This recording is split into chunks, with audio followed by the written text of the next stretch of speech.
Fight it then. Fight it with Conversations podcast. It's about observing cycles, sharing insights, and solving problems together by combining historical, climate, food, and economic data so you can make informed decisions as we shift into a new era. Here's what was, this is what's coming.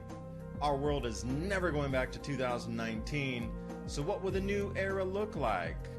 And most importantly, what is immediate that will affect the pocketbook and the outlook into next year so we can all get ready?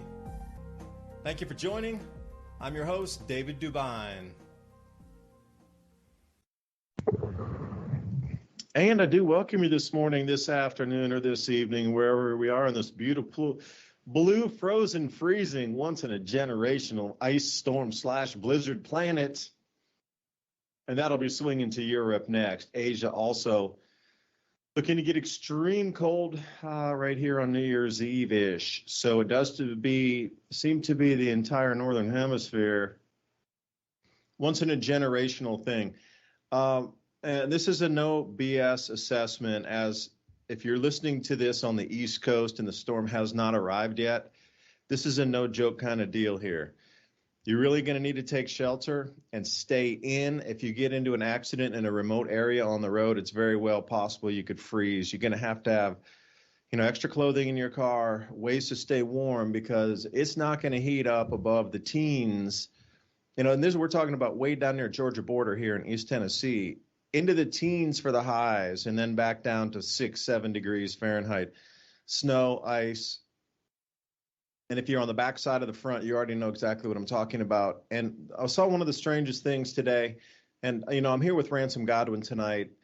And, we talk about these different extreme events happening quite some time, based on solar activity and the intensification now mixed with the Hunga Tonga water vapor in the atmosphere. So we have two sets of variables, magnetic field changes, but also the most water vapor ever recorded in an eruption in January of 2022 that's now reached the North Pole. So it's a full global event inbound here. But something I haven't seen before, I looked through a fair few videos over the last 8 years to, this extremes and trying to put a face to what a magnetic field shift would look like in atmosphere and the movement and circulation of jet streams and cloud cells and how that might manifest for us to see it with our eyes. Where governments would need to distract you from that with the Uber of distractions, because you're going to see things literally that you've never seen before. And I wish this was coming through in the middle of the day, because in Wyoming, I saw an image of the atmosphere moving through, and it was from an airport cam where it looked like translucent, ghosty objects moving in front of the winds, electrically vibrating the air into a translucent state as it passed over that. It was a shimmering electric field in front of the storm is what that was. And people were noticing it too. It was there for about a couple minutes in front of the storm proceeding.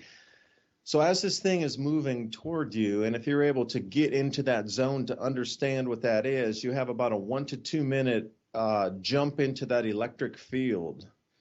Now, I don't know what mind could do if you're into the manifestation and if you're into your mantras and if you're into your, dreams of success and setting things for the new year coming. But this 1 minute or 2 minute electric window that you'll be able to jump through, it's going to come to you.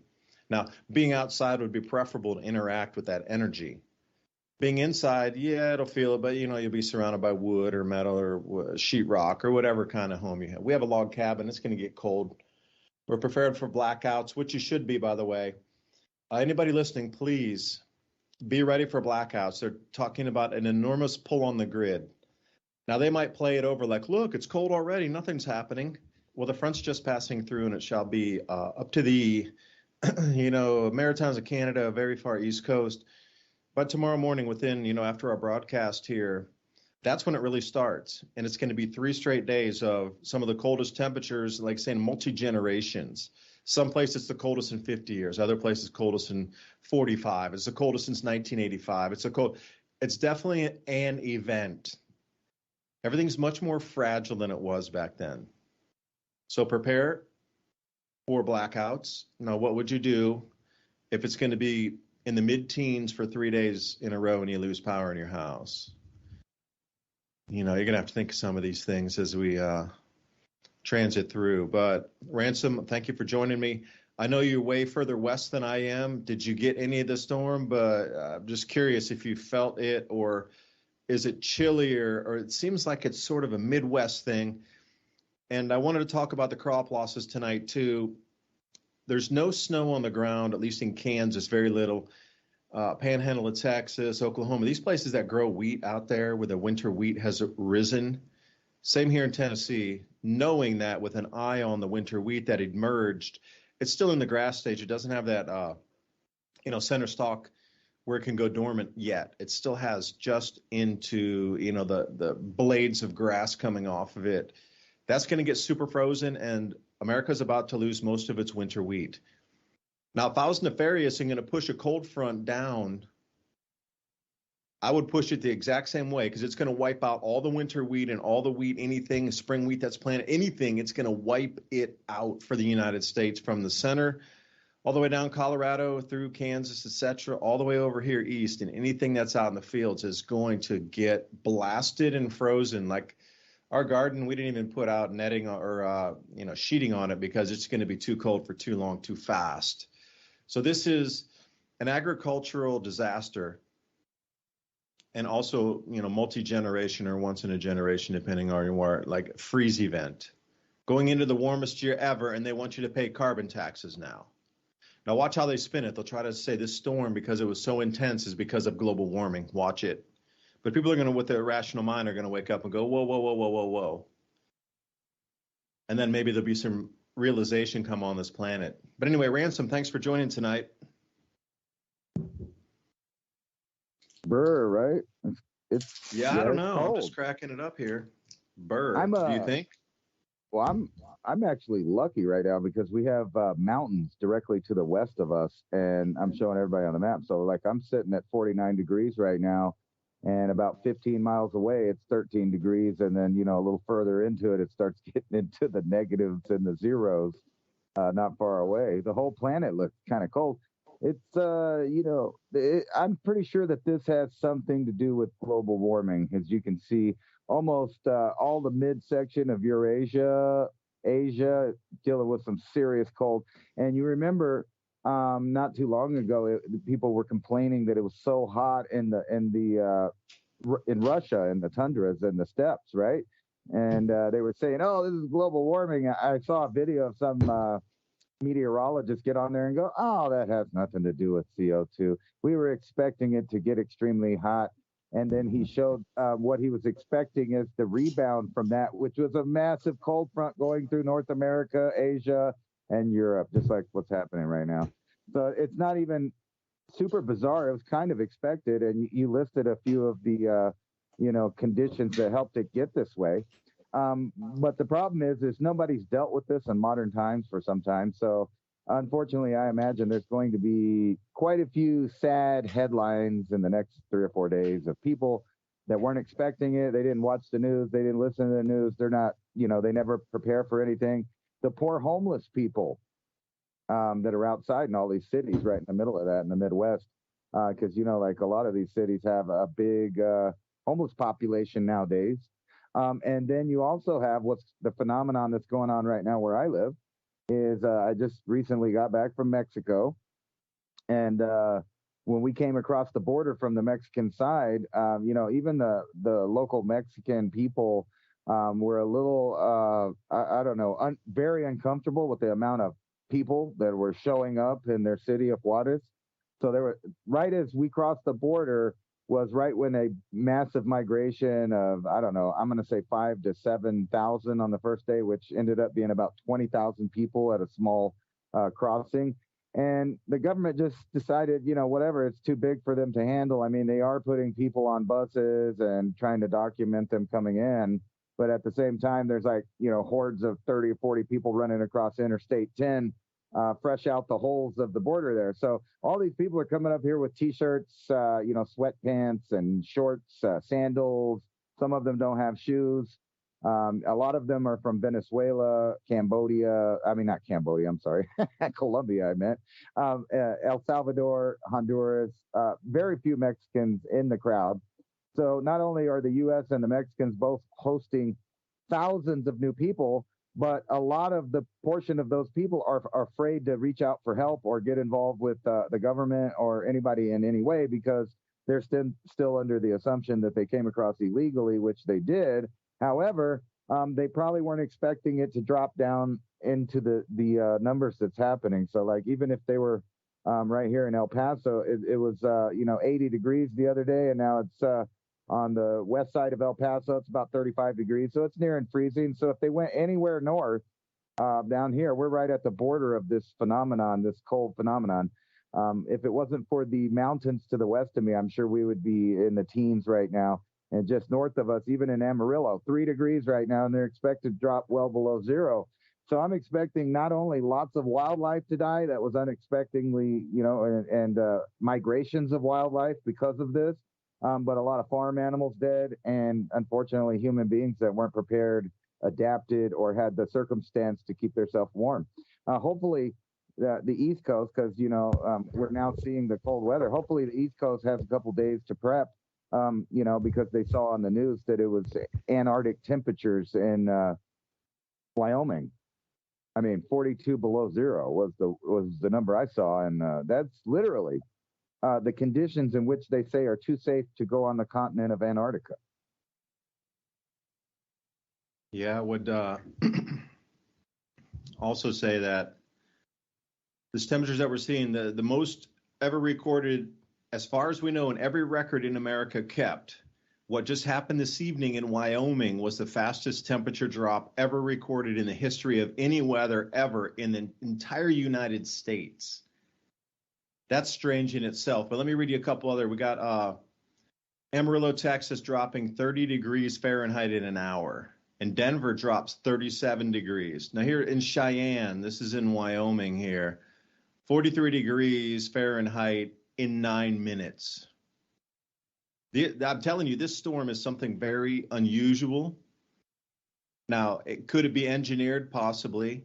But, I mean, there'd have to be an enormous amount of things in conjunction, because if you look at the polar vortex, I'd gone back a few weeks ago and taken a look at the column on that, and it split into what looked like human legs, where there was a space between the two, and they were getting strange circulations up there because it wasn't as actual, just, like you would consider a straw. Think about that.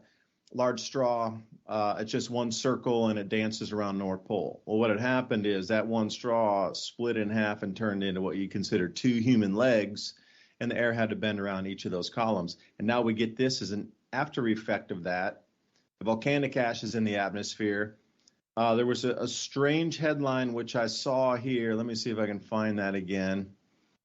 The Earth had cracks in the magnetosphere that was unexpected. And, was it from the coronal holes? Maybe, maybe not. Not sure. Geoplatforming, I don't know. But all these things are in sync and happening right now at the exact same time. And it's a devastating event for any kind of, even the backyard farmer is going to lose almost all production. Things, if it's not a fully heated greenhouse, you lost all your plantings or saplings or things that you might have saved from last year. Like for us, for example, we saved the papaya trees, but they only grow in the summertime. But if you save the rootstock in it, they had like a 20-gallon grow bag. We can bring that in and then get it back out in the ground. We also had a passion fruit vine, these kind of things. Gone? I don't know. But even what you put out in terms of kale and kohlrabi and cabbages and things, that's too cold for this too. It all dies.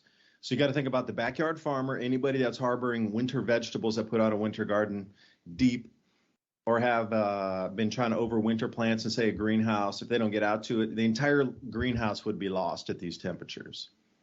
So wherever you're looking at industrial scale, or you're looking back at the home farmer, everything's affected on the food supply on this.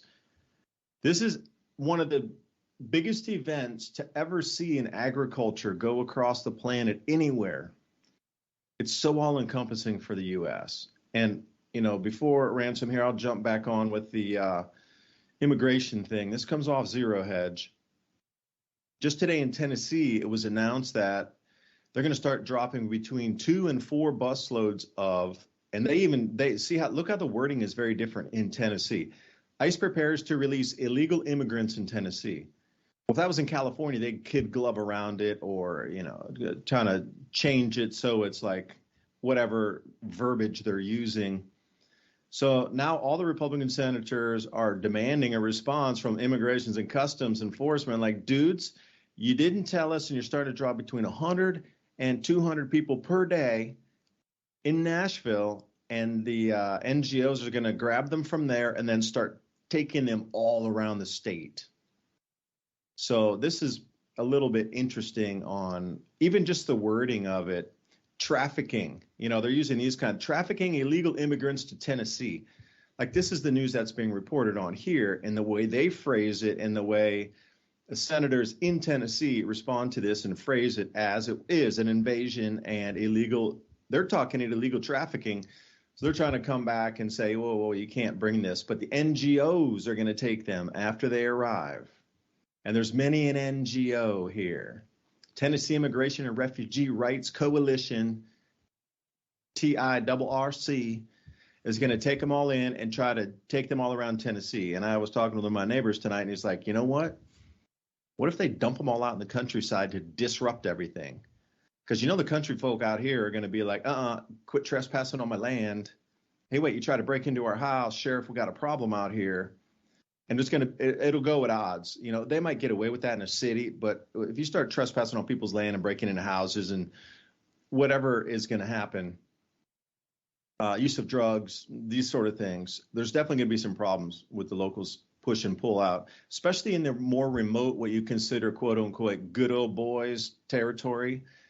Like, if you start dumping illegal immigrants from Mexico out in deep farm country or deep country, mountain towns and things, there's going to be, imagine dropping 600 persons they just pulled up from Mexico, nationalities unknown from anywhere, and you drop 600 in a town of 400 people in good old boy country. There's definitely going to be a lot of people really angry going, I'm protecting my women, I'm protecting my land. And that's still how they think, man, like super hardcore. And we're protecting our town. You got to go back there. It's still like 1800s, thinking about some of these issues the way it is, like protect the women, protect the family first. Everything else, rule of law, comes way after that, because they're about 6 hours away when you need them in 2 minutes away. Like, even if you have a real bad fire somewhere, it'll still take the fire department. It's all volunteer. It'll still take them half an hour, 20 minutes to roust up to your place. I'm talking like anything on a huge 3-alarm fire that would be like multiple trucks across, in any city, it would rock up with 10 trucks in minutes. It'll take you 20 minutes before they even get the first truck out. Everybody's volunteer. Same thing with the police. I live out in this county, and I know a couple of the sheriff's deputies, and they were saying that there's only 6 patrolmen on, and it's all men, there's no women, 6 patrolmen on at any one time in this county of how many umpteen thousand miles of road. That they are so busy with domestic violence and drug calls that they really have no other time to even handle things like traffic accidents. So I'm sitting out here going, whoa, they had to try to brine the roads today. And if you get, I'm going to say it again, please be careful. I live way out here in East Tennessee, kind of remote. There's going to be very few people on the roads tomorrow anyway. And if you get into or slide off of a ditch, it's going to be so cold.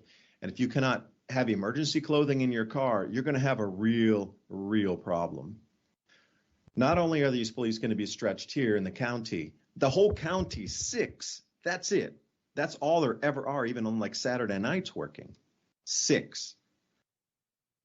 Once they have to respond to all of the home fires, because people are going to heat incorrectly, you're going to put candles, something, one under the Christmas tree, whatever, that's going to increase too. And all the emergency services are already stretched anyway. They're all volunteer. But the road accidents, and that still the domestic violence calls and more people being trapped more inside. There's going to be more fights because there's more drug use inside. They tell me it really gets weird when people get stuck inside for a few days.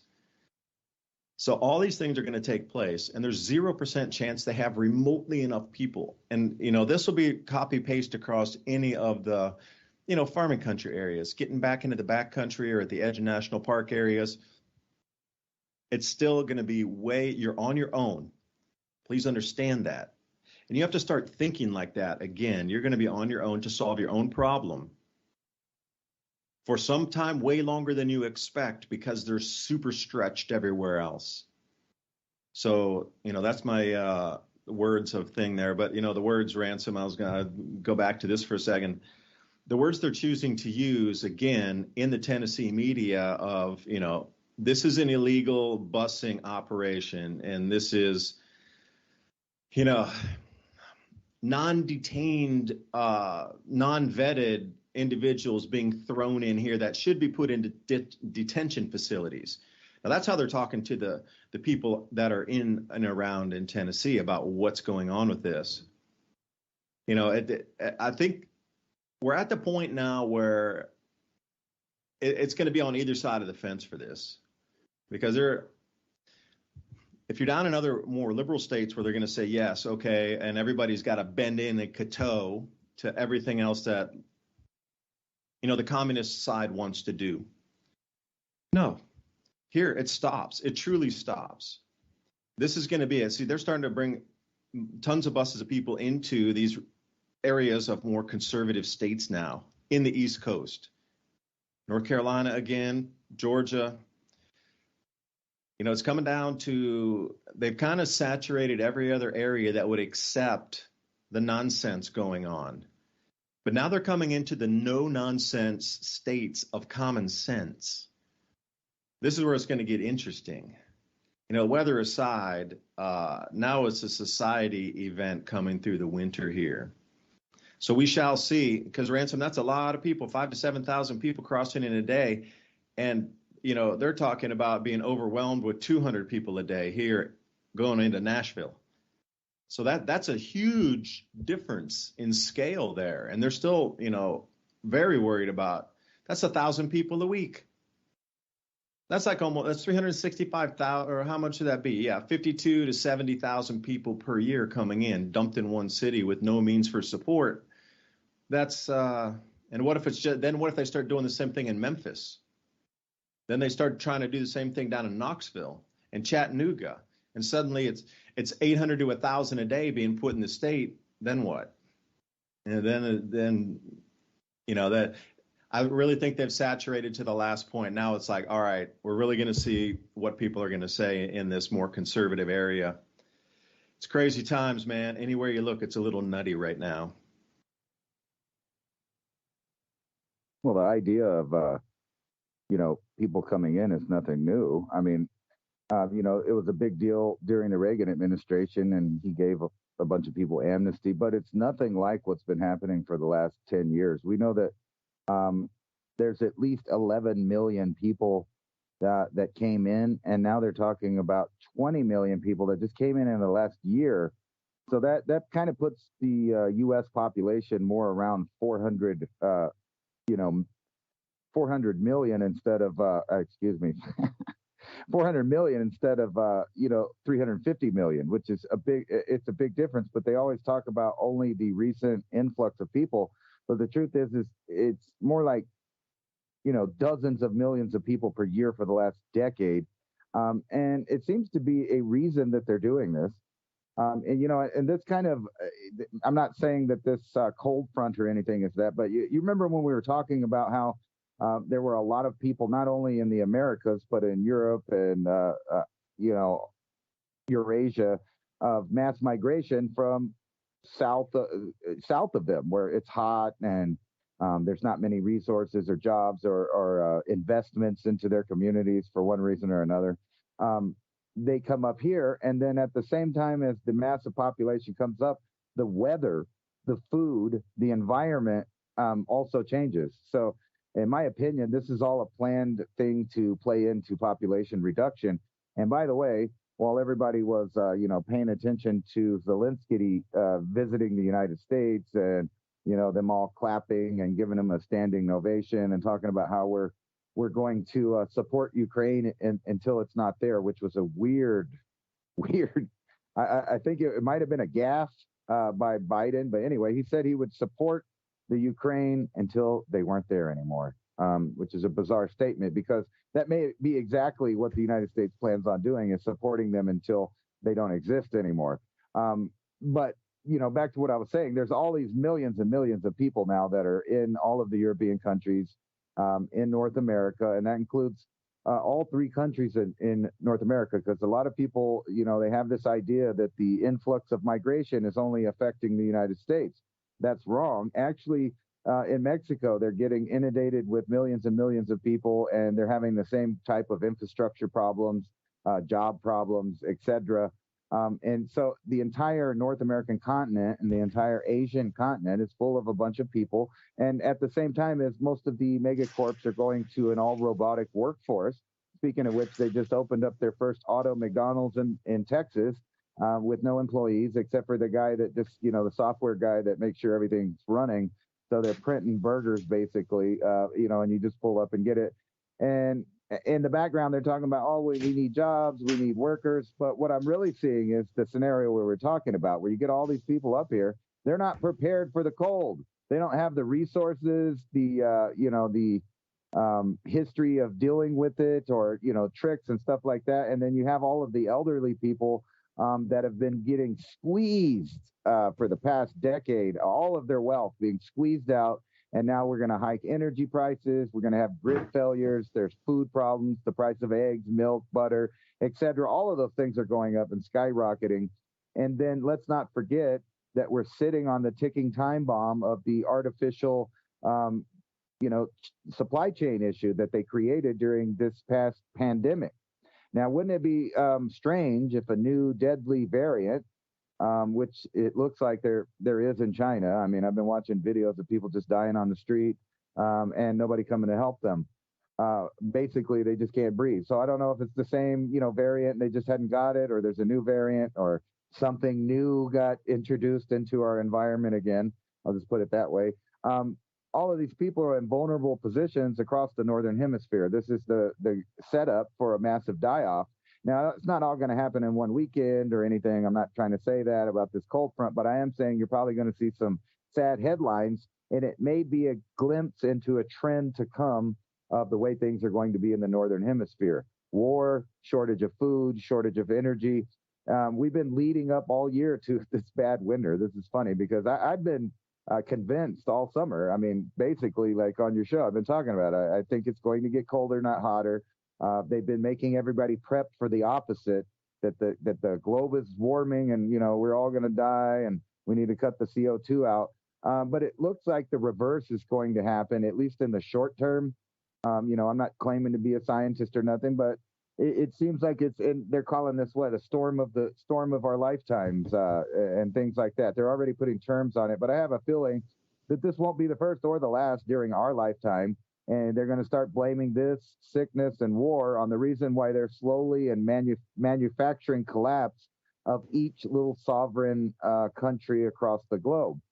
They're using this changeover to bring in their one world government. I mean, it's plain as day to see that. But more than that, this kind of just shows you the normal stresses that society would face without engineering in the background trying to push it over the edge. And I'm pretty sure that, never let a good emergency go to waste. So we're going to keep having these little emergencies, landslides, floods of the century. You notice they keep trying to convince everybody, like, if this has never happened before on Earth or nothing. And really, we're dealing with the light end of, of past events that human beings on the planet have dealt with. So they're putting out this, vibe of fear and, oh, my God, this has never happened. What are we going to do? Meanwhile, I'm sure a lot of preppers listening to your show right now are like, yeah, whatever. I got my wood. I got all my jarred food. We're good. It doesn't matter if the power goes out or whatever. We're good here. I feel the same way here. I'm already wondering if, like some neighbors or some of the homeless people might come up and try to steal all this wood I've been collecting I even have, like every time we trim trees or the neighbors trim trees or any of that, I cut it and neatly stack it in a pile so that just in case, if worse comes to worse, I can resort to Stone Age technology and at least have a campfire. And of course, storing food is going to be the problem for a lot of people, because if they didn't store it, these are the types of situations, just like I remember in 2000, the ice storms that rolled through like Arkansas, Tennessee, Oklahoma, and all the stores were closed and the roads were completely icy. But within 24 hours, there were people out there robbing all the stores and stuff. People with the means will get the stuff that's out there. So those people were not preppers. However, they did have ATVs and stuff like that to drive right over the ice and go up to all these stores, break in them, and steal all the stuff in them.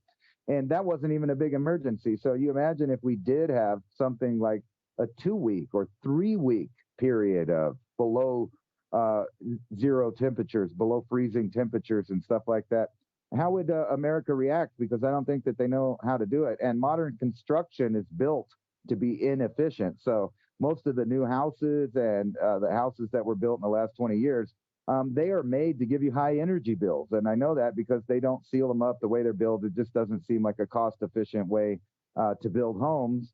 And I have, actually, I'm lucky because I live in a trailer that the woman in the 70s, she must have been thinking of times changing, because she bought a trailer that was fitted to live in Canada. So it's well insulated. So like, I don't even need to heat when it drops down in the 30s. It gets hot in my house just from the TV's lights and, if we cook or something. But I've been in other similar, buildings or houses, whatever you want to call them, trailer houses in this area that are built for the desert. And let me tell you, they're cold tonight. Whenever it gets cold, it's just like it's like a cardboard box. You might as well be homeless almost. So you're going to be cranking those energy bills up. If you got electric heat or you got the central heat and air off of gas, whatever you have, you're going to be cranking that up to stay warm. And we're down here by the border. So you can imagine what the Midwest and, like Colorado and Wyoming and the Dakotas and all them have to deal with. Yes, they are used to dealing with extreme winters. But what happens when the extreme is kind of mild and the new extreme is really extreme, like what just happened? As far as I know, I don't remember ever, a temperature dropping 80 degrees within a matter of 24 hours. I mean, that's something like on that movie, The Day After Tomorrow, when just North America and Europe just freezes overnight, and that's that. I don't think it would happen like that, but as you can see, things can change at the drop of a dime. So all of that, shows where people were kind of in the chat room, I'm not naming names, but they're saying like, oh, you just point out the stuff that's going wrong and you're fear mongering. No, I'm not. I just kind of, I'm pragmatic, practical about the idea that if things happen, they probably will happen. I hope they don't happen, but if they do, you should just plan for it. It just seems like common sense to be ready for this. Like, does your house have 30 or 40 extra blankets? Do you have a way to make fire if there is no gas or electricity? Do you have a way to have electricity at all? Do you have a way to, keep your water not frozen and liquid so you can drink it, or clean for that fact? And do you have a source of water that doesn't come out of a municipal tap that may or may not be frozen, burst, contaminated, etc.? So this is a good opportunity, I think, for anybody listening or Americans in general to realize that things can turn on a dime, and you might as well prepare for things that are unlikely, or you don't think they're going to happen, but they might happen. And when they might happen, you'll be happy that you stored your food and you have extra stuff. This is one of those times I think that people should be, happy that they live in a first world country still, where you can go out at the time being right now and get supplies. But I think that trend is going to change, where now is the time to start thinking ahead. I think it's a little bit past that time, but if you haven't started yet, this might be a wake-up call. It's just a weather front. It's extremely cold, but I guarantee you that wildlife, farm animals, and human beings are going to die during just this, couple-day period, because they didn't prepare for it, they didn't expect it, and they didn't realize how extreme it could get so fast. Yeah, I didn't keep up with the chat board tonight, so the same person, I'll respond. You have to know what the problem is first before you can actually address it. So don't think of it as coming as, oh, the doom and gloom. That is the realization and processing that we have a serious problem here on this planet right now. The sweep of communism coming in many forms, whether it be central bank digital currencies, so you're beholden to a different type of economic system. The weather fronts, the way they can be bent, and I will encourage you to jump back to the Vietnam War and see all of the different patents for weather engineering to try to create more rainfall for the Viet Cong to disrupt their movements, whether it had been on mud roads or dirt roads, flooded out, continuous rainfall, you can make it mud, they can't move. They would send floods down the rivers there to break apart the bridges or the impromptu bridges that they would break apart and they would lose. And also that the water was moving too fast, so they couldn't send troops across the river. Also to flood into the underground tunnel system, and to make things just super slippery and messy, so you couldn't even walk down a slope carrying some sort of armaments or resupply. That was in the 60s what we were doing with weather manipulation. So these things are in play along with the changing magnetic field from the sun.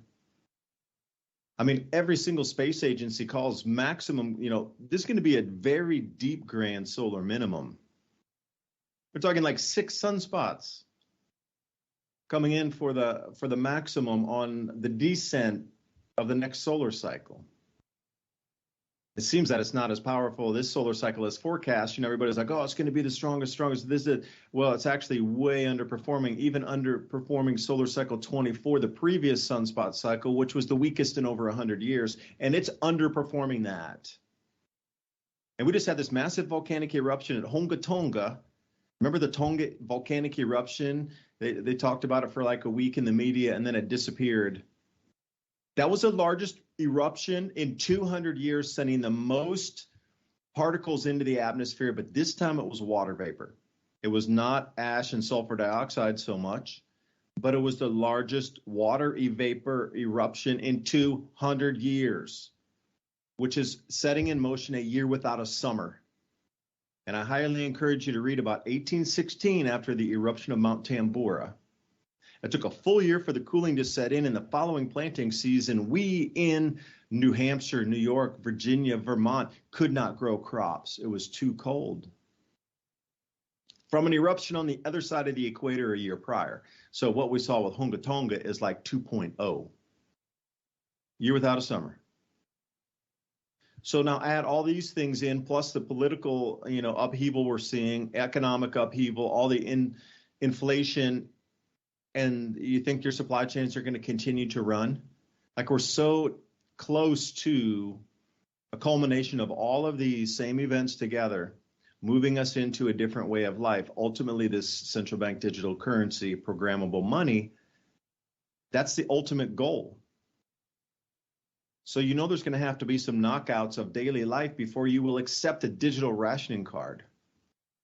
They're going to make it so ridiculously back against the wall, difficult for survival, that you will accept your new conversion from 10 to 1 or 100 to 1 of your old US dollars into a new digital dollar, and at the same time to be able to accept your digital rationing card so you can buy food for you and your families. That's where it needs to get that bad before you'll accept it. That's the problem. So when we talk about this, we are understating it, actually. We are way understating it. To get ready for this shenanigans that's about to go on to bring you into a fully trackable, traceable, programmable money system. So if you say anything against the regime that your means to food is cut off, I would be preparing for that too. But in the interim, we're going to go through these different cycles of what happens if the war really pops off in Ukraine, because Bonehead over there was saying, yeah, we're staying here until we're gone. And they just gave him all these weapons. They're just amplifying, just escalating, just ever so scratching the fingernails on the chalkboard until Russia says no more. And then we go to a real war. Then what? You think that these things we're talking about, to have your own power sources and your own water filtration, for you to have storable foods, you're able to grow your own foods? Look at what happened in World War II. how much was disrupted and how much had to come back to the family homestead in order to get through that period. And that was a period where everybody knew how to grow food. And, you know, you just take these chapters of history and overlay them on the unpreparedness of this current civilization. And you might stay awake a few nights thinking about that. That's where we sit today. Now, where do we need to go from here? I will say one thing. I was on a call. I can only say it like that. Space agency employee I was on a call with. And they were calling, and again, I'm going to say just the space agencies, and I'll leave that as a general term. We're calling 2023 the year of fire. And I kind of didn't understand until they talked about we are about to hit into a wall of debris as our solar system transits as it does through space in the spiral arm of our galaxy on a cycle. We're coming into really low solar activity, weakened magnetic field on the sun, which means not as much, say, push on the bow shock to prevent debris from coming in. So they're expecting a huge amount of bolides and space debris to come raining down on the planet through 2023, enough that the general populace will notice it. And that'll be an aha moment that perhaps we are in the last days, something like this. That's their term, not mine. Just saying. The year of fire is 2023. Things raining down from the heavens. And there's other things that were on the call, which I shall not talk about, but I give you the general there. If they're talking about that, do you think you might want to get prepared in case people just quit going to work one day because they can't, hold on, that does that, started over again, that video, because they just don't want to? Family's more important. Something's way more important than going to work. When you start seeing bolides rolling through, and another thing that was being forecast was a bolide of size. It doesn't matter what size. It's just of size crashing into a city, destroying enough to make international news in a population center after they have seen an enormous amount of fireballs coming through to the point where it's making news because they're so frequent and they're so big. And there's so much smaller debris, like shooting stars, thousands. This is what is forecast through 2023. You know, not in the very beginning, sort of after Q2 in that last half there. So what is it with this? How are they so precise on when we're going to enter this debris stream? Like what? Anyway, do you think you'd want to get prepared for that too? Maybe? Or should we not talk about it because it's too downer, Debbie Downer? Because we're talking about just that's a natural thing, a debris stream that we're going to go through. Should I not talk about it? Should I not assess the risk on that? Should I build an underground cave home just in case we need to run? What do you think? Or is that just too Debbie Downer to talk about? Ransom, back to you. I'll leave it there. Yeah, well, that could be, but if you knew that, you know, I'm just saying this is woo-woo here because I was thinking immediately my mind goes to conspiracy theory. And, you know, I pay attention to the latest scientific updates. And, you know, we're out there moving satellites around. We're blowing up stuff on them. We're discovering new fuel sources on the moon and new crystals out there. So, you know, that we're going to be messing around with objects in the solar system. You know, would it be that hard to, you know, do the math and maybe just push one of those objects? Maybe it might land in Beijing or Rome or, you know, Detroit. I mean, anywhere you want it on the globe. And what would be said? You know, that's even better. That would be better for them. And when I say them and they, I mean those people or entities. I'm gonna go ahead out on a limb and say that that we don't know who are the people at the top of the pyramid that seem to have an agenda. And right now, as a layperson, as somebody that's not, you know, super educated or anything, when I start seeing all of the headlines about shutting down power, food, the ability to stay warm in your home, you know, how long you're going to take a shower, what you're allowed to say, what you're allowed to think. Just yesterday, I saw a video where the police pulled up on a woman in the UK and they wanted to know what she was doing. And she didn't really answer them because she was in a public space. And they wouldn't take that for an answer. They wanted to know, is she protesting? She said, no, I'm not protesting. Are you praying? And she muttered out loud, well, I might be praying inside my head. And their response, well, okay, well, you're going to have to go down to the station and ask a few questions or answer a few questions for us. So the idea that someone might not like something that someone else is doing, and they might be thinking that they don't like that, and they might be thinking that in a public space, was enough for law enforcement to take them to the police station. Now, I just think that's funny, but this is a country that's supposed to be one of the, members or, countries of the free world. The free world in which we live in, where they have mandated things, they have shut down businesses, they have made speech illegal, and these things keep going, and I have to assume that all of this is related to the headlines I'm seeing about shutting down food and shutting down power.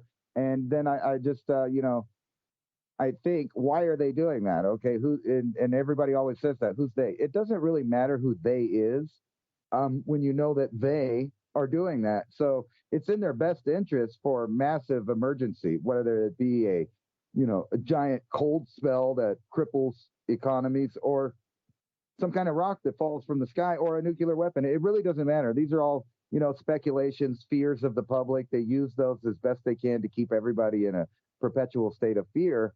But they don't ever offer solutions. Like, well, let's think about that for a minute. What if things did come in the atmosphere and giant swaths of places in the northern or southern hemisphere, whichever place it hits, are just no-go zones, and the complete disruption of an entire planet's weather is something we would have to deal with. Now, if we're not ready to deal with a, once in 100-year storm, or, I think these temperatures are, I think 40 years ago was similar temperatures, from what I've been reading. But if people aren't really, adapted or ready for this kind of thing, and I mean people individually, but not just individually, but as a civilization, because I know that they haven't been updating or fixing our grid situation for since the 70s. Most of the grid that's in the United States is old technology. They keep this maintaining of balance because they're trying to make money off the maintenance and the distribution of it, but they're really not upkeeping it in the way that you would as a technological civilization that realizes we face certain emergencies or possibilities. So not only is it not just the majority of individuals that aren't prepping, aren't prepared, and don't know what's coming, it seems like the government is aiding in that by setting up their own governments to collapse. I mean, am I wrong in stating that? I mean, because we've known about CME threat for God knows how long, and people know that these things are happening. And have we updated our grid in preparation for something from the sun? No, we haven't. Which tells me that either they know that it's going to happen on purpose and they don't intend on fixing it because that falls into their great reset type agenda, or maybe they're just negligent in the way that they just want to see people have strife, because that's very possible from the other things that they do. I don't know. What do you think? Would they even care that impacts were going to happen and tell people? I doubt that would happen, actually. Every time we see one of these big objects go by Earth, they tell us 2 days later, hey, when you were eating Thanksgiving dinner, a giant asteroid went by the Earth. Closest it's ever been.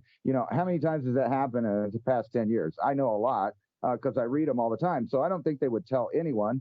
But back to my point, is it far-fetched to think that our technological civilization right now wouldn't use this time, if they knew that there was a place to blame it on, to just maybe nudge or direct certain rocks to go in a certain area? I don't know. Is that too far-fetched to think that a continuity of government might plan ahead to make sure that their continuity, is there after the reset that they're planning? Well, think about it as riding on top of a natural cycle. Much like we've seen this excuse for global warming is what we're seeing in magnetic field changes on the planet and allowing the jet streams and cloud cells to move into different areas. The elite, quote unquote, are riding on top of that natural cycle with their programs in play to accomplish more within that cycle. And so let's bring it into space debris for a moment and rods from God, tungsten rods. So what if we are entering into a debris stream, but it's not as intense as the space agencies had put out? But with that guise of an enormous amount of things, and yes, there'll be some medium-sized ones. Maybe there's a large one or two. But what if the other 10 or 20 or 30 large ones are really those tungsten rods, that weapon system called rods from God, where they just use gravity on tungsten rods launched from space that are programmable into where it would hit on the planet? Think about that, riding on top of a natural cycle. Again, it would appear as all natural. There would be no debris left over. There would be no signature radiation or anything. It would appear as a falling bolide.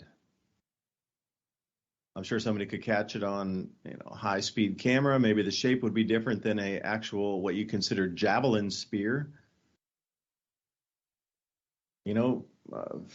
Torsion physics, if it was a ball shape, they could figure out that spin at different atmospheric drag coefficients re-entry.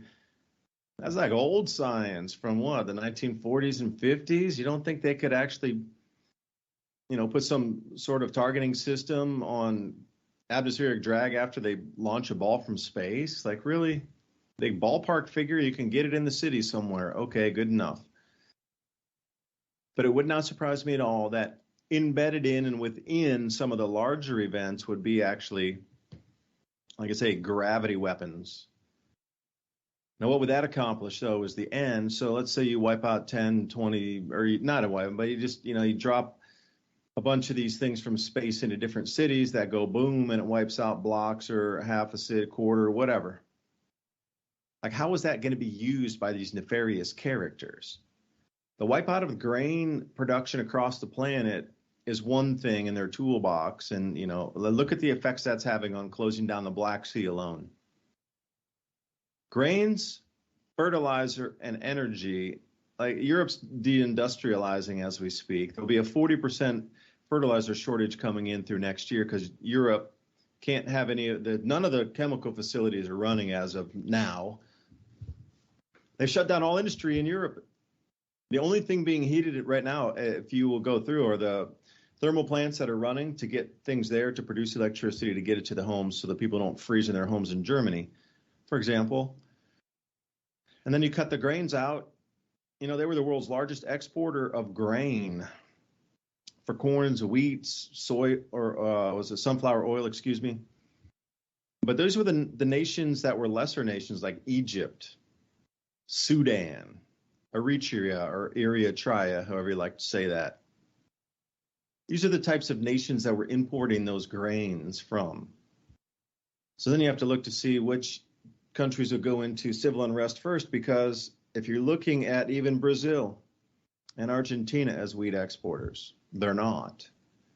Argentina was knocked down about 50% on its wheat production this year, and its largest buyer, Brazil, right next door, couldn't get enough, so they were out on the world market looking for 1.75 million tons, almost 2 million tons, because they couldn't get it from the next door neighbor. So Brazil's out there buying an extra couple million tons of wheat. What's the chance that Chad or the Sudan has to bid on something?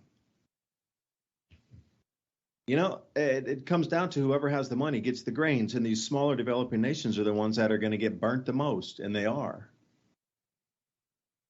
So if you wanted to cause global chaos, you take out the food. But then what would this thing, so Ransom, just before we go on break here, I guess the 30-second answer is, throwing these rods from gods down in, having the kinetic effect in cities. I mean, what advantage is that for the elite then? To try to pass what, central bank digital currency? Oh, well, the city got blown apart. I don't know if that's going to work. Like, I just don't see it doing in conjunction how one overlays on the other. Well, it's just something you could, basically, like here, I found this article right here. It's a way for them to do things that's legal. It's a way for them to get around treaties. it's a way for them to, I'm going to go ahead and say, false flag things. I mean, we've been seeing a lot of video of actually that's been coming out lately of a lot of little meteorites coming in. And you can kind of tell what they are by the color that they're putting off. You know, like what does it have, aluminum or nickel or, you know, iron or whatever. And this article kind of puts it out plainly. Why would they do that? Because they can, and they practiced it. And a weird little loop over to what you were saying a minute ago about weather modification is they already did this in Vietnam. They planned it with smaller rods.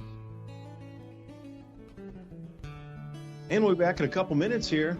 David DuByne, Ransom Godwin, Mini Ice Age Conversations.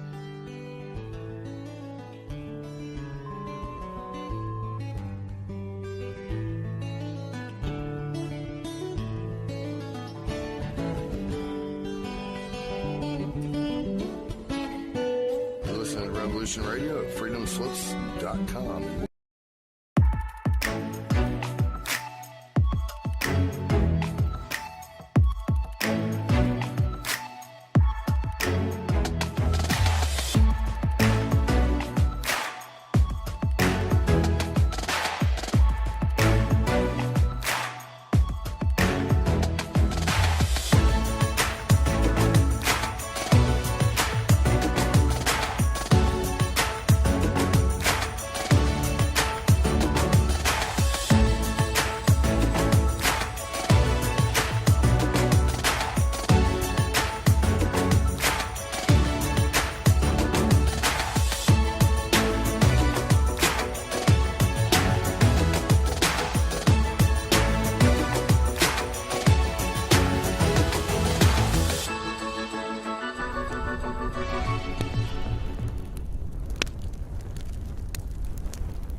And sometimes all you need is a short break. Welcome back to the second hour of Mini Ice Age Conversations. David DuByne right here with Ransom Godwin. Before the break, how do you think these extremes can be used by global banking interests to bring in a new monetary system? That was the thing. And then how does that push into the politics, and how does that Bank for International Settlements and those highest levels of banking of central banks for central banks then influence the politics in the country to make things happen, all based on emergencies and natural climatic events like the one we're seeing tonight that's going to wipe out a huge amount of crops. All the winter wheat, the emergence. So think about what the planting season is in different states at the different times of the year. Think about the Florida citrus crop, which was already wiped out, literally just incredibly damaged by the hurricane, the late season hurricane that came in. And today we were talking about some of the orange growers taking, 10 years to come back to production again. Now add in this freeze, which is far below normal. So anything that was already, let's say, hurt from the storm was kind of nursing itself back together. If you have, really damaged trees from a hurricane like that, and then you throw this freeze on top of an already very susceptible plant, tree, it's not gonna make it. I mean, everywhere you look, agriculture will be damaged because of this. The temperatures that they're seeing, where the places that they're seeing, is just not normal. So even if you were going to subtract and say, okay, it gets cold in Kansas, but see, that wheat had already gone into its dormancy before. Here in East Tennessee, they're still up on the grass stage. Didn't go dormant yet. So these types of things. So how do you think governments would react, take advantage of this to push agendas? And this is what Ransom and I talk about tonight. Free speech, freedomslips.com. If you support free speech and these types of conversations, consider a donation to keep running costs, production costs, and this voice, including my own, here alive, so we can all compare ideas.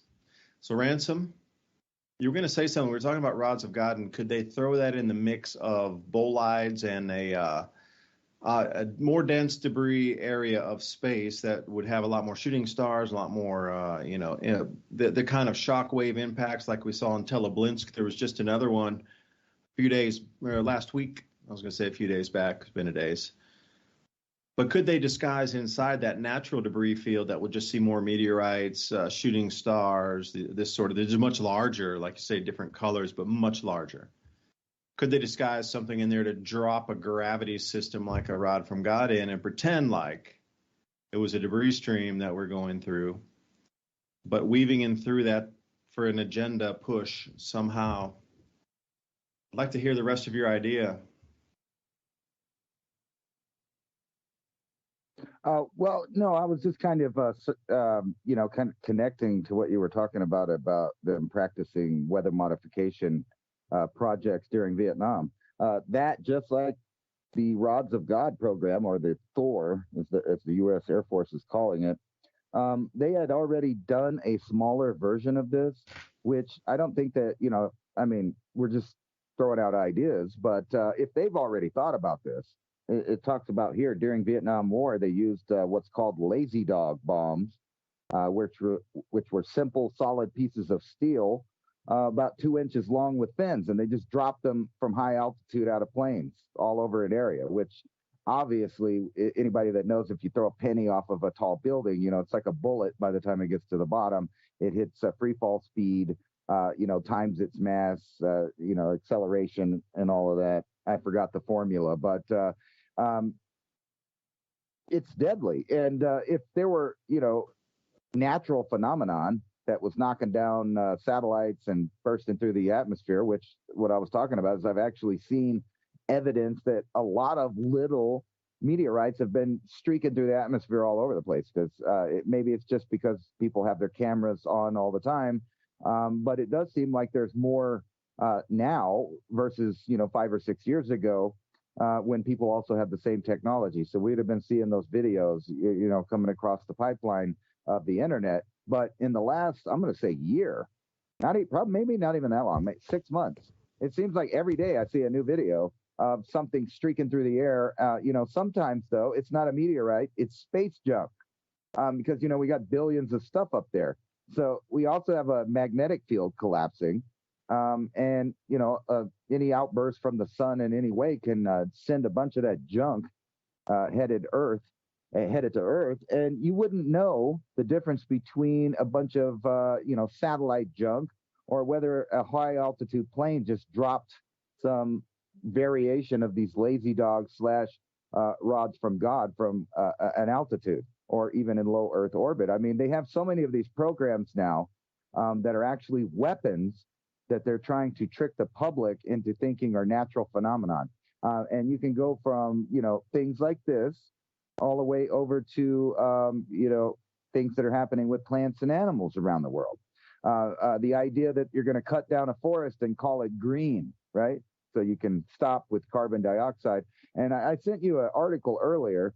Yeah, I thought that was super interesting. And oh, wrong one. We'll get in that in a minute. I'll send you one back. But yeah, go ahead with that, because that's the whole thing that was in Poland too. They were using the wood. People were even stealing park benches now. They would go into like one of those little tiny mini chainsaws running off of electricity, even smaller than a regular one, like a mini one. And they were just cutting park benches off to steal the wood. Like, how much is that costing? Well, how are they going back to wood in the EU when they're talking about all these windmills and green and this and that and the batteries and the solar panels? With yet now everybody's going to burn wood because they don't have enough electricity. Like, when do people wake up? Right. It's like it's a chess game that you don't know you're playing with them. I mean, basically that's what they're doing. So we're gonna turn off the electricity, the gas, etc. We're gonna cause government instability here, there, and everywhere between wars and post wars. And then we know that, what's going to happen next? Well, obviously people are going to want to start burning wood. So we'll outlaw that. But companies can do it in the name of greenery. So basically they could just steal land at the same time as they're telling the farmer rancher, hey, you can't do what you're doing because you're causing pollution. But meanwhile, they're doing stuff like this in the background. So this is a decision that comes as the U.S., Canada, Eastern Europe, Vietnam, and other forest nations continue gearing up to harvest their woodland to make massive amounts of wood pellets in order to supply biomass-fired power plants in the UK, EU, Japan, South Korea, and elsewhere. So in other words, these places that have taken up alleged green technologies, which is basically a planet-destroying terraforming program. Let's be serious. When we're talking about deforestation, they always give you these images of the rainforest and, maybe our oxygen's going to get cut off. But really what they're doing is they're robbing the people of the world, the biodiversity that's in the plants and animals there. And we all kind of know that. But people need to eat. So they bee farm, and they've already found in places that we could have programs that are beneficial to the forest, beneficial to the farmer. But you're not allowed to do any of these other, programs because every single program is given to you to fail. It seems like that, in my opinion. So things that are meant to save the environment never save the environment. Instead, they cause problems. So we'll worry about what carbon dioxide is going up in the atmosphere, which, we all know that plants breathe, and it's basically plant food. And without the plants sucking this up and giving us oxygen, we're done, right? So if you starve all the plants of carbon dioxide, guess what? They put out less oxygen. And part of that's kind of a lie anyway, because the oxygen is not coming from the rainforest of the world. We do need it for a different purpose, but they won't tell you that that's actually the medicine box of the world. That's what, it was given to us on the planet so that everybody could be healthy. They could be massive industries could be made out of taking the compounds and giving it for the public to use and finding ways to do it at the same time as saving the species of plants. But we don't want to do that. We would rather, glyphosate the entire rainforest and at the same time claim we're trying to save it. So the oxygen is actually coming from the pine forest in the Siberia. Most people that are into that kind of realize that. So they're not really chopping that down to the degree that, they're worried about. And plus they're growing pine trees in its place. So all of these programs are just lies. So what they're basically doing when it boils down to it is you can argue about the earth and all that, but what they're doing is they're making it illegal for human beings to survive wild temperatures and problems because they're cutting off every avenue of where you would run to when you can't depend on the grid or the matrix system that they have in place. So if you can't have gas and you can't have, natural gas or electricity, and you start getting cold, obviously you're going to want to go and get some wood out of the forest. So what they're doing is naming all of the trees and pretending that, they're trying to protect the earth and the trees and protect biodiversity is the way they put it.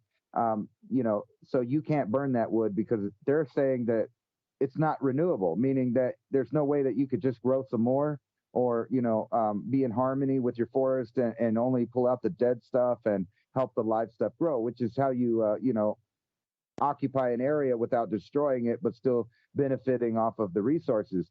And then right now they're trying to pass this bill, basically, that's giving $450 million to convince people in certain areas not to procreate.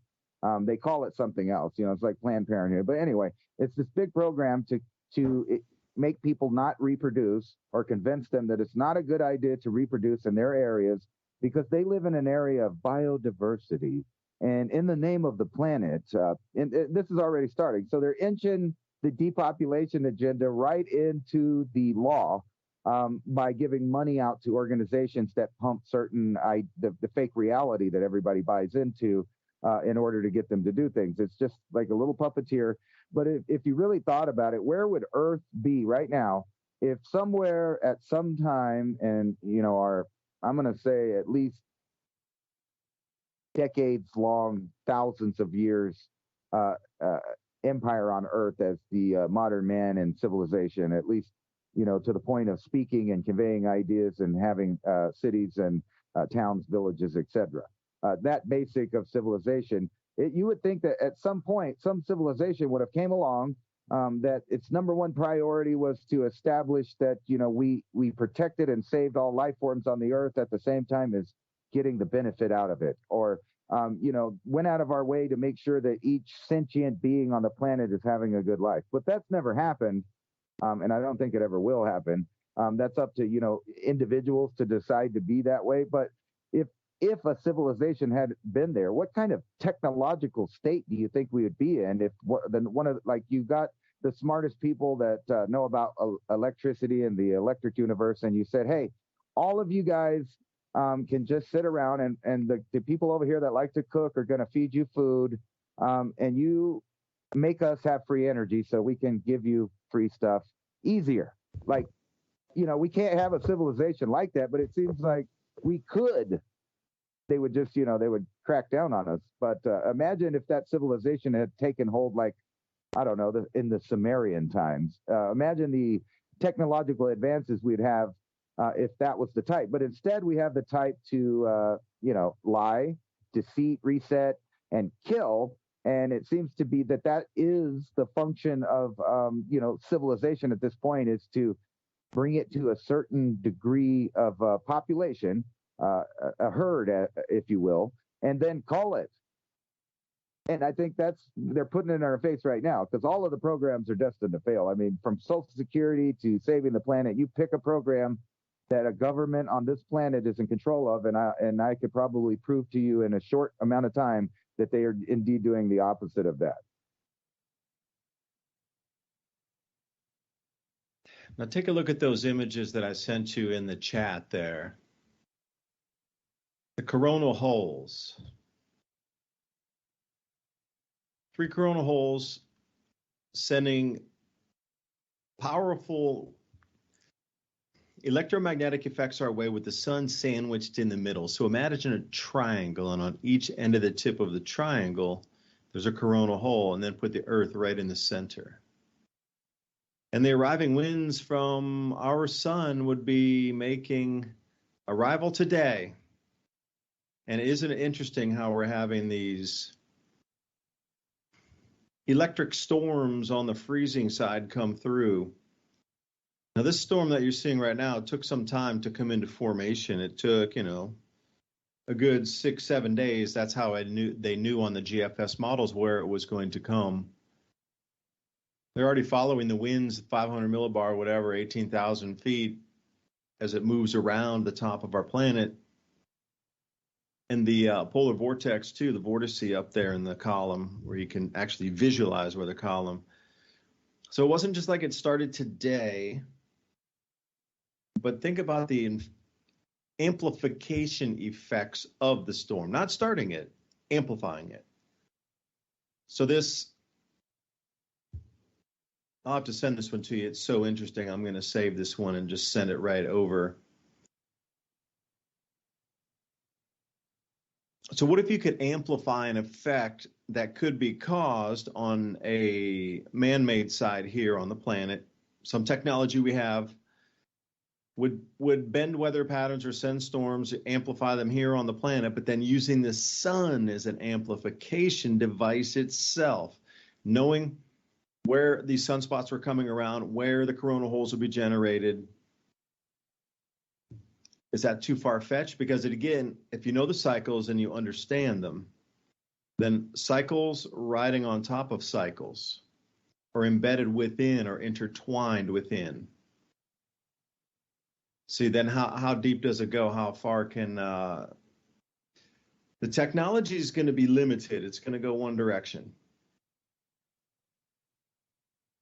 But what about the cycles and the known cycle impact that can be used to amplify any event going on the planet on the terrestrial side of it, which could in then turn be amplified by technologies? And for one example here, I'll bring you back to even the 1940s, even further back, 1920s even, where they started using silver iodide in the clouds, causing floods. Who was in the 1940s? Forget the guy. Bernard, scientist, they were having a drought out in what you know now, California, and the growing area out there was in a drought, and the whole ag industry was like, hey, we need to produce some rain. But he overproduced, and he flooded and create these massive floods, and then they sued him because he destroyed more crops by creating these massive floods than they would have continued just in the drought. We're talking like way back, cloud seeding in the 20s, and then these types of stories in the 40s, 1940s, literally 80 years ago. So with improved technologies like that, setting in motion and now ionospheric heaters, and who even knows what's up in space that's up there also. Because if you had an ionic heater in some way, if you were using a different type of power plant, like electrogravitics, instead of using solar panel harnessed and what they use for space stations, small nuclear power plants, whatever it is, you could also, from above, target that same area in the atmosphere.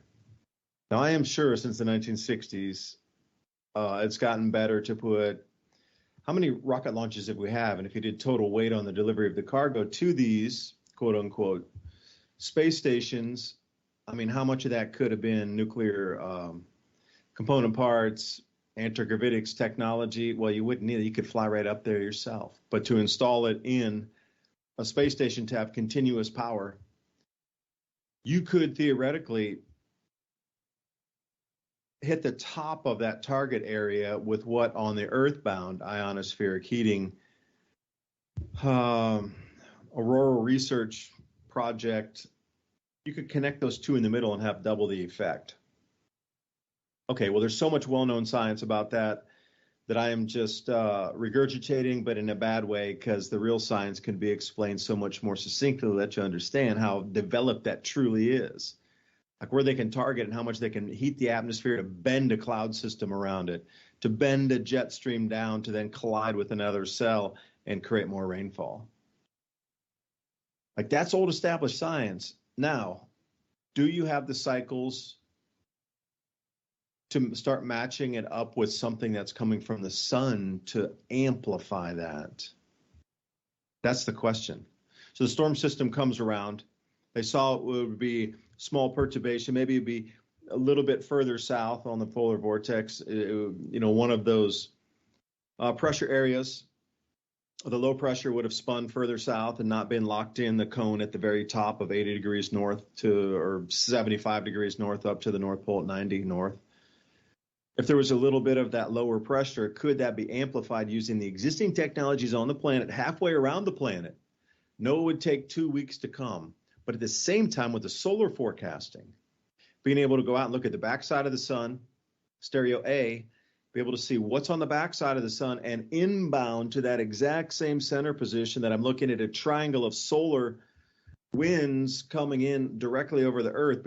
It's interesting. It's almost like the bullseye of a target surrounded by solar wind coronal hole streams. Now, let's say you knew that was inbound 15 days later.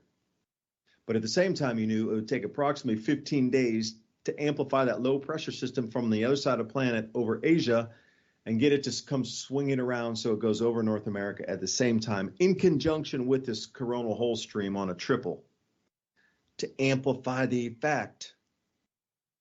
See, now, two of these sciences are at that apex and at that levels right now where this could be done. And all you're doing is overlaying data sets. That's simply it. Once you got one in motion. Now, is it chicken or egg on that? Did they know the coronal hole stream was coming around and like, all right, this will be the effect. It's going to amplify the low pressure system, which is going to create a swirling sort of scorpion tail. Every time we get the solar wind, there's a scorpion tail type of storm. And then they try to generate it on the other side of the planet, knowing that it could be, with the ultimate of the technologies, it could be amplified all the way as it spins around, and then on top, bam. So is that too far-fetched, man? I don't know. Maybe I'm stretching for an idea on that, Ransom. Not sure. Did you get the image, though, of the coronal holes?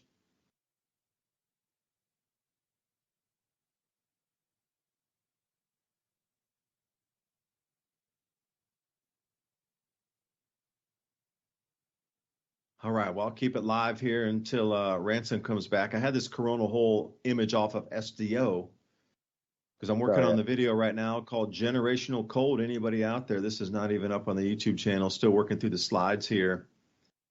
But the generational cold that's inbound, and let me see. I was looking at the coronal hole streams on here. Yeah, along with that one on screen there. Oh yeah, okay, good. So you see that. So my question was, to where we stand with the technologies on Earth, and you know more than I do about this subject and what they can do with solar casting, especially with SDO and stereo ahead, behind, and everything in between, to get those measurements off the sun of how they're going to spin around with the different sunspot groups, etc. Like, do you think the technology is where it sits to overlay these two to get an amplified effect out of, quote unquote, a natural storm on our planet? I think they can manipulate. I mean, they've shown that they can do that, but what's even weirder than that is they're better at analyzing, the outcome of when this happens. So what I mean is they study the cycle so much that it's like derivatives in the other stuff, like gold and oil and water. They know that weather's coming. They know that, so-and-so runs this power grid, and they're sophisticated enough to just use what's happening and turn off things and create situations out of incoming events that they get the firsthand knowledge of. I mean, because think about all these systems. If they really didn't want to share these satellites with the public, like if there was something really that people could start adding up easily without a giant, quantum computer doing the algorithm for them.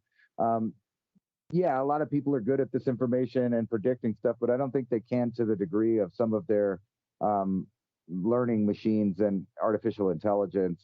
I don't think that they can compete with that. So if they have the info, which they do, we know that they do, and anything was, simple enough for the layman, so to speak, even with degrees, to figure out that, hey, look, they're doing this because of that, and they're causing these events to happen, they would just turn off these satellites, like, oh, well, it needs maintenance. These three need maintenance. So you wouldn't see something easy coming at the Earth. So they don't really hide, what the sun's doing so much.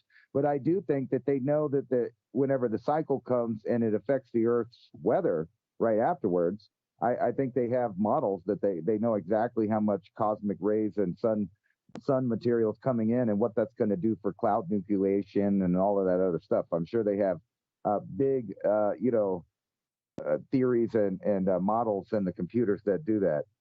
We've seen some of the ones they share with the Weather Channel that they're only about 50% right, but one or two of them is usually right on the money. So that means that one of their models that they use can do it good. I think they forecast this stuff, and that's why you get power grids going down. and backdoor deals where people make millions. So they just keep inching their agendas along with each little emergency that happens, instead of, like I was saying before, they don't prepare for these. They prepare for the damage. It's like Katrina is a good example. They knew the exact scenario that Katrina was going to do. There's proof of that. They had modeled it, and then you go on the engineering side of things, and the Army Corps of Engineers even told the people, the city of New Orleans, that they needed to fix certain areas of their reservoir and their water walls and all of that. And if they didn't, it was going to dump into downtown New Orleans and flood most of the wards. So they just ignored it.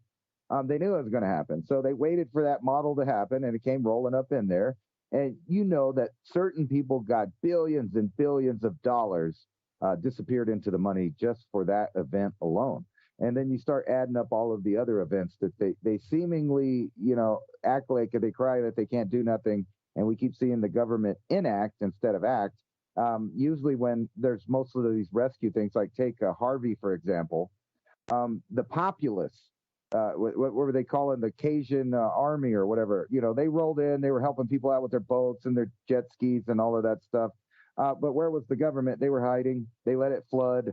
They knew that destruction was going to happen, but they know that they get more money from rebuilding and taking tax money or closing down things or changing, properties. All of that's in their power, and they know that they could manipulate each and every one of these disasters to their benefit. And I think from top down, it's kind of very nefarious that their predictive models, they're using all of this to know when to start wars, to when to start the supply chain distribution problem. I think it's almost like they have a better set of astrology down to the sun of ours. Like they know, if you know what I mean. You know how in astrology it kind of predicts events or things like that, so to speak. This is like the real deal astrology. They literally have satellites up paying attention to everything. They have foreknowledge of it because they've been watching the same cycles that we have been. So they know there's no global warming. They know that's just a propaganda campaign to make you feel bad so that they can manipulate the events of nature to their benefit. Yeah, if you look in the center of that coronal hole stream image from SDO that I sent you, it looks like a dragon right in the front with the head. Almost like a sea serpent as you see it bend down and then Z across the screen again. Yeah. So think about, okay, so what you follow the train of thought out after that. So you have this coronal hole stream amplifying this once in a generation or once in a 50-year cold event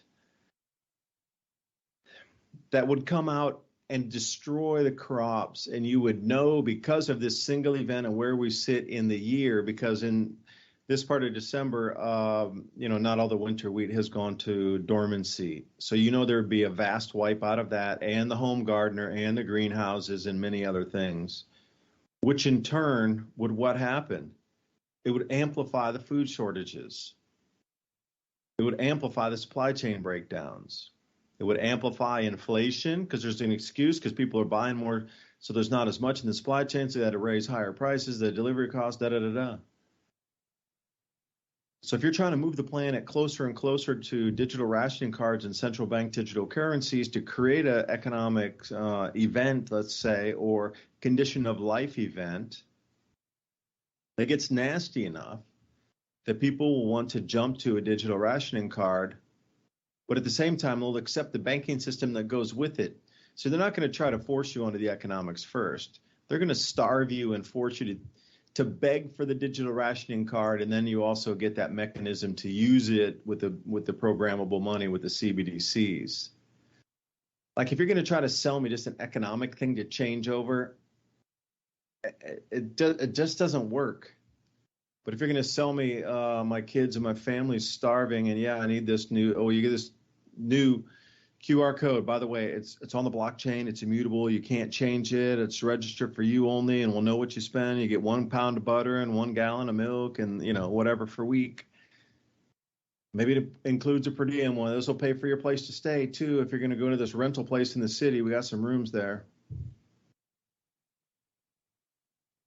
Like that is the ultimate control. But to put it in motion, you're going to need to scalp everybody and raise the food prices yet again, and not really raise it as and I need to pay more money, but create a true shortage so prices will rise outside the traditional markets. Because earlier in the year, I made a bad call. Well, I thought what the time was a good call based on the information I had. Subsequent events, I don't know, it's where it gets gray, let's say. So the traders and persons involved in the Chicago Board of Trade said that this year was going to be a very special year for September and October coming in, that the traders knew there wasn't nearly as much corn grown as the USDA said there would be. And this is where you get into that movie Weird Trading Places, because the USDA said it'd be like 187 to 190 bushels per acre on the corn, but it came in sub 150, meaning 148 bushels. So whoever knew this in advance saw that huge gap between USDA forecast and the actual, and the quality of it too, from the very good to the good or the excellent, was skewed on the poor, bad, very bad side.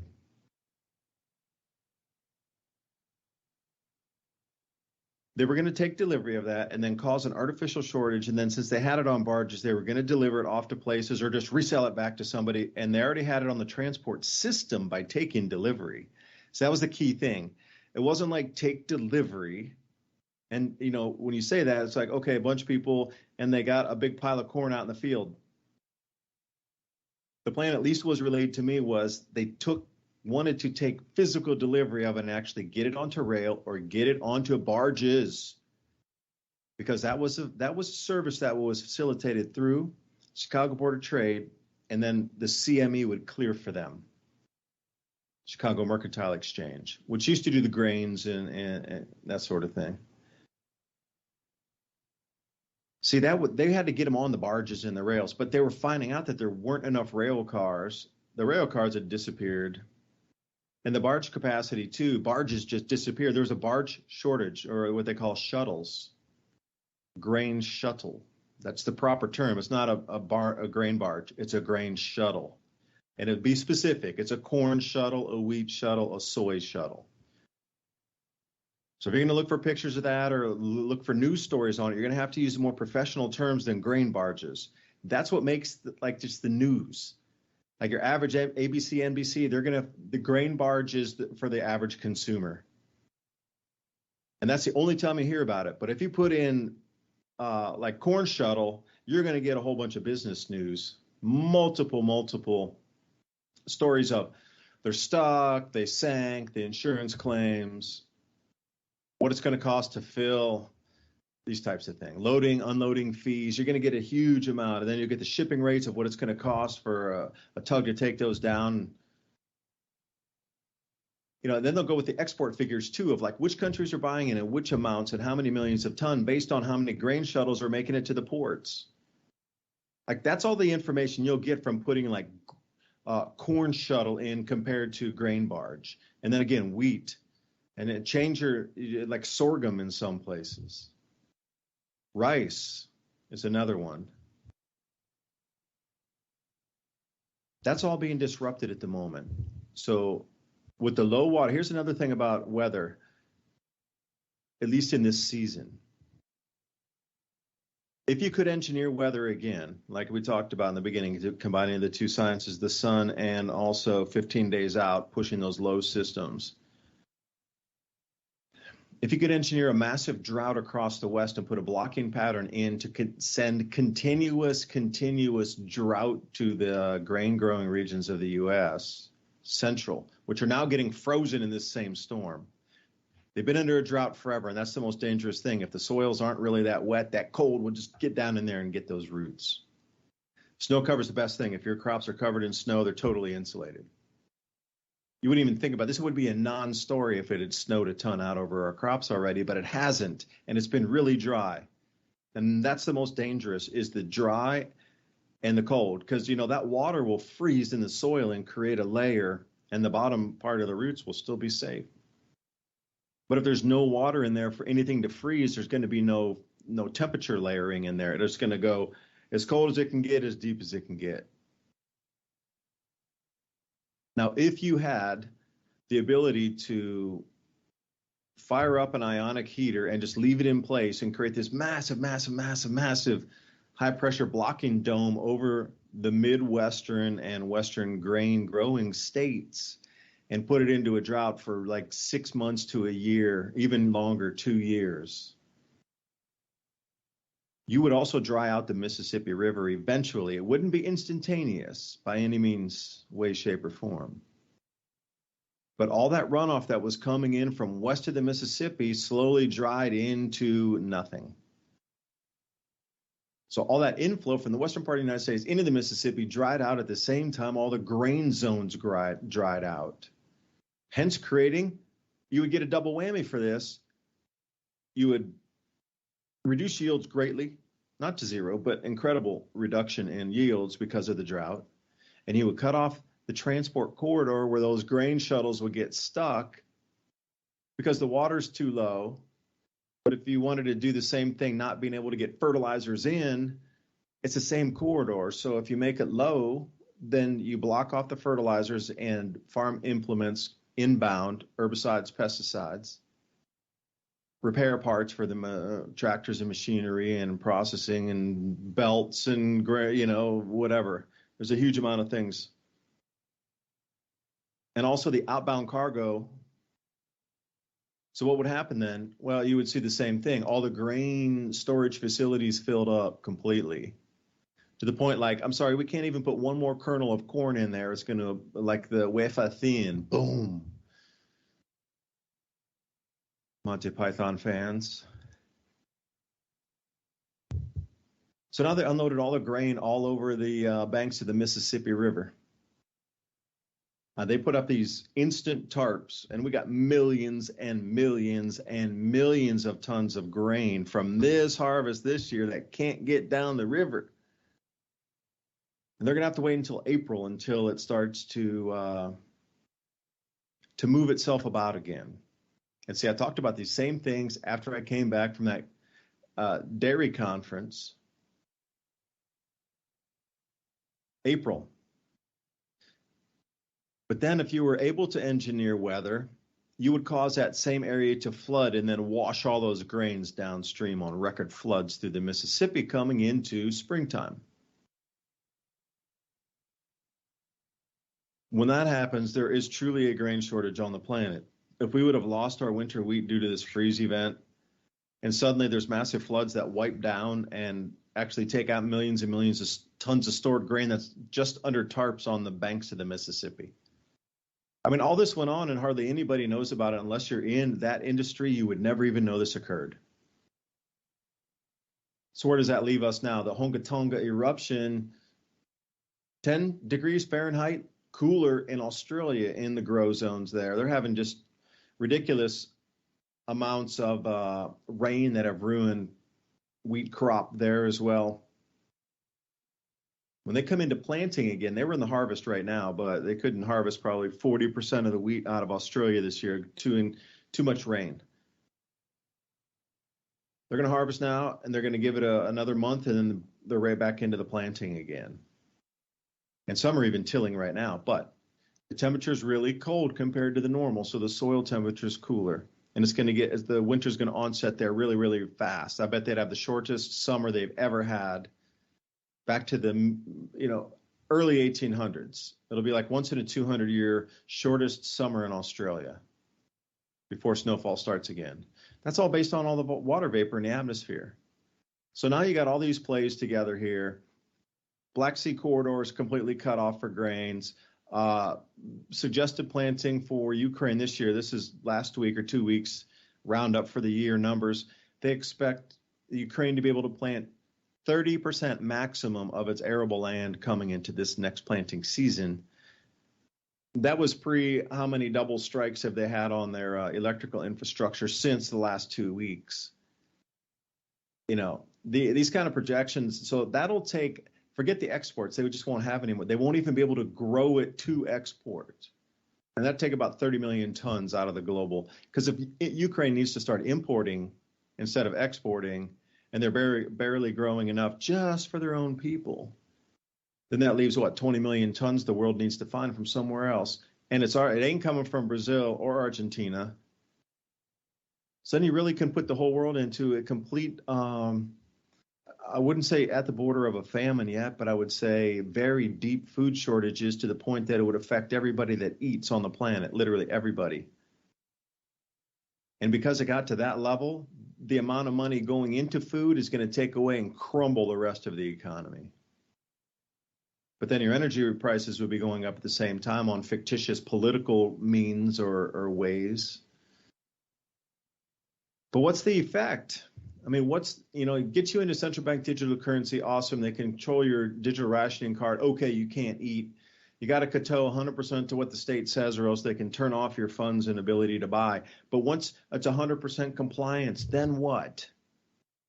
Then what? Okay, we see they want to go there, but then what? That's the whole thing. 100% compliance, Ransom. But what can they do after that? What's the reasoning? What can be harnessed besides the energies that are already harnessed at 100%?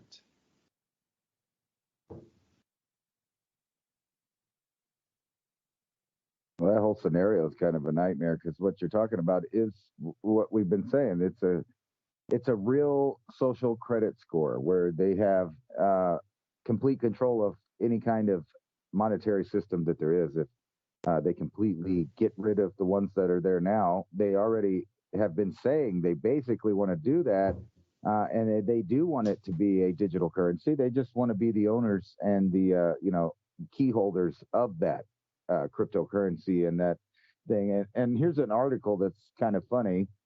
It's all the ways that crypto broke in 2022. But at the same time, I'm looking at this FTX scandal over here. So just looking down this donation list, you can see who's kind of in destroying the crypto market, basically. I mean, from somebody that doesn't even really, I'm not even pretending to understand the algorithms that run it and how stable coins work and blah, blah, blah. What I do know is I can watch it go up and down and notice that I can buy when it's low and sell when it's high. So did everybody else, but they knew that no one understood this. So what they did is they basically have been sabotaging the cryptocurrency market from the inside. And you can directly tie this to people that are in government, because you can see where some of the, I'm going to go ahead and say, money laundering went in this FTX scandal right here. But what they're trying to do is give the entire idea a bad name and scare people out of it. But don't worry, because the government, the central banks is who we're talking about, not the government that you think you elect, but the central bankers and the central banking cartels in every single country in the world are going to be okay with this digital currency as long as it's there, kind of like the banks have their FDIC, federally, protected money in the bank, as long as you keep it in there. Well, don't worry, they'll have a similar agency that takes care of your cryptocurrency for you and make sure that it's all above board, you paid your taxes, and which case, once they have it that way, now they have the ability to control your opinions, where you go, where you buy your food, whether or not you have a car, whether or not you have a driver's license, all of these things that are going to be tied into it, because they already are tied into it. And I was also looking at this article. I forgot to open it up, but it's basically an interview with the CEO of Toyota in Japan.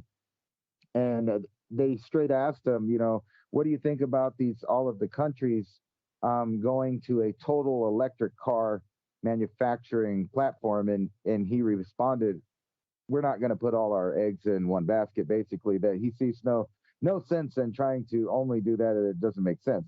And what he's basically admitting is that there is no future for the electric car industry. It's another one of these. I'm gonna call it like woke scams. It's like they get people to agree with a certain thing politically, and then everybody gets behind that, and that kind of makes a market for it. But when you dig into it a little bit, you know that the idea behind it is nonsense. It's not green. It costs way more pollution and problems than it's worth, and it's not a viable solution. Plus, we know that there's not enough rare earth elements on this planet to supply all of the people that need cars with cars. So it's just, it's a lie. It's another one of these scams that they're, dumping all these amounts of money into, and they're destroying the market. So if there ever was, an efficient electric car way to do it in the future, people are going to be sour on the idea because of what's happening right now. It's going to be a massive failure. And right now in Japan, Korea, and some other countries, if you Google it, there's scooter. It's scooter graveyards, basically. I think that's right how you put it. Scooter graveyards. And basically what they are is these giant fields of dead electric scooters that have ran their course and they no longer work, and it's more expensive to buy a battery and fix the wires and upkeep it than it is to just try to produce a new one. So it becomes this massive gross polluting market, and they're selling people on these ideas of the windmills and all that. And it's the same story with all of these frauds. The windmills, they break, they're not efficient, they don't put out the energy that it takes to build them, put them out there and use them. The maintenance on them isn't feasible, because they fall apart, they get struck by lightning, they're killing all the birds and the bats. So we know that's not a long-term solution. And it's like I was saying before, it's just another one in a long line of programs that are backed by government that are obviously designed to fail and be the opposite of what they're doing in the name of what they're doing.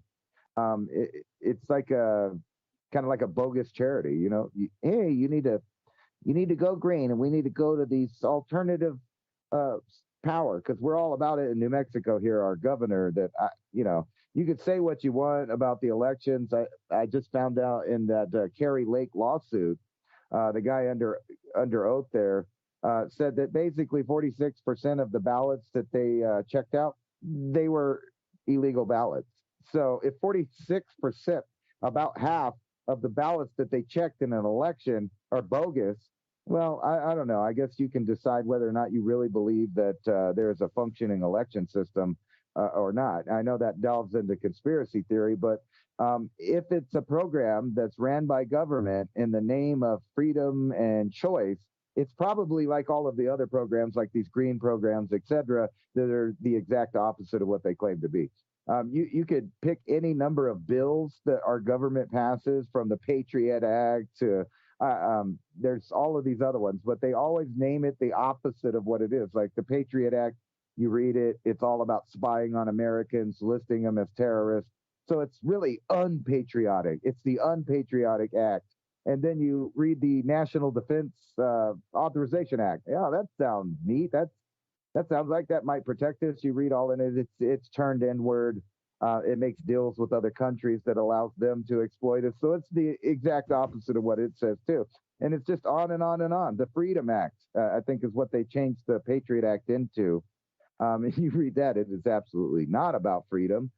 In fact, if you read in there, they have all these plans. Like one, for example, is if a disease went around the planet, like a SARS type disease, what they could do, what they will do, and what they're going to do. And then all of a sudden, lo and behold, something like that happens.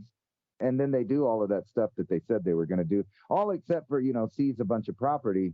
But I put to you that if they seized your grandma and they said your grandma can't come out and she has to stay behind that plastic, and, we heard her coughing, so we're going to shove an intubator down her throat. Oh, sorry, you didn't see grandma ever again. However, they had the power to hold a person, which I put to you as the most valuable and important piece of property that we have is our body.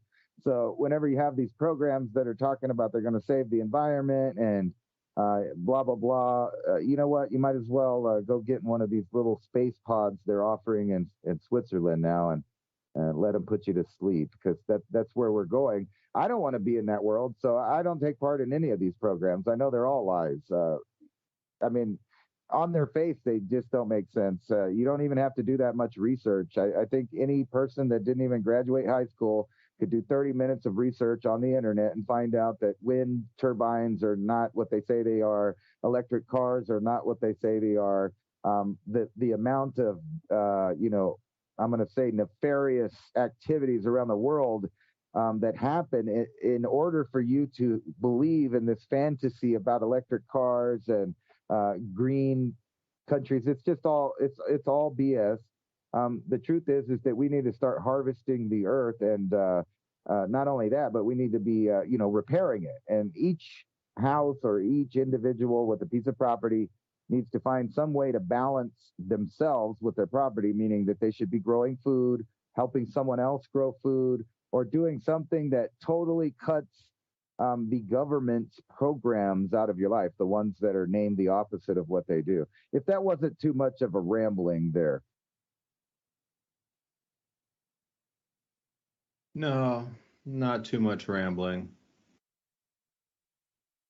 Is everything the opposite of what it is or what it appears? Because it seems the reality we are looking at is an inversion.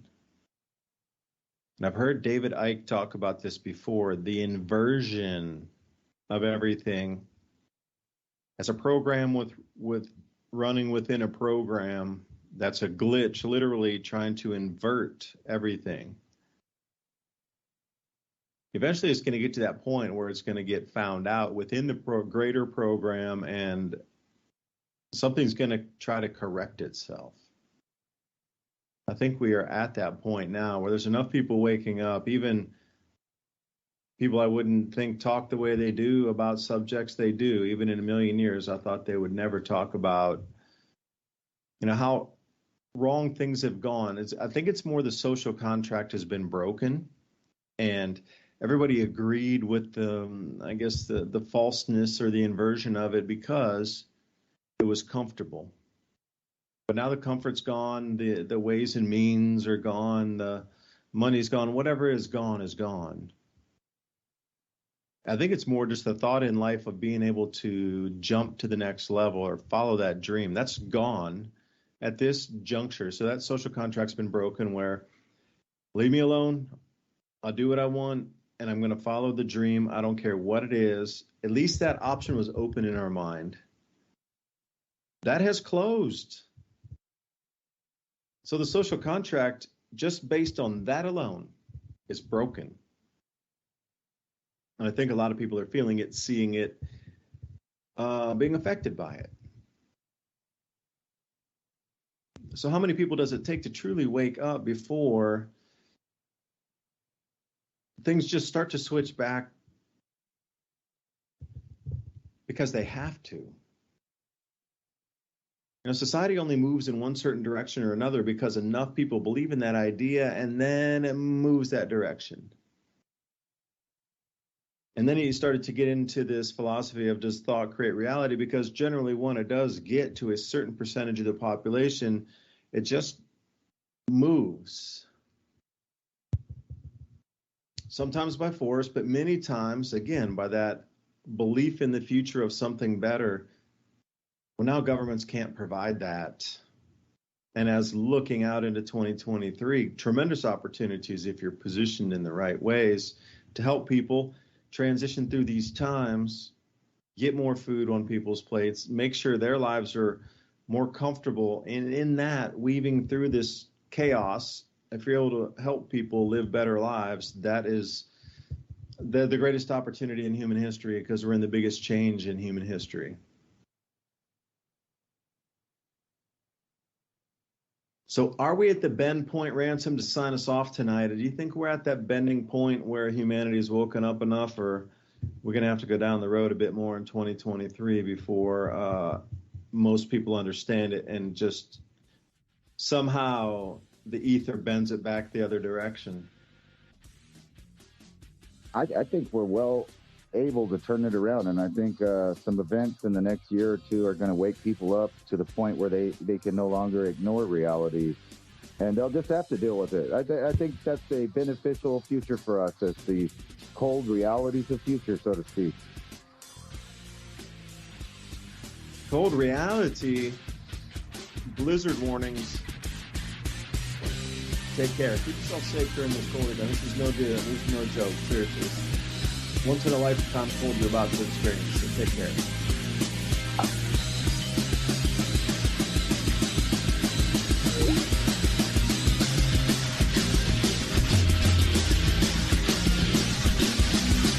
Thank you for listening.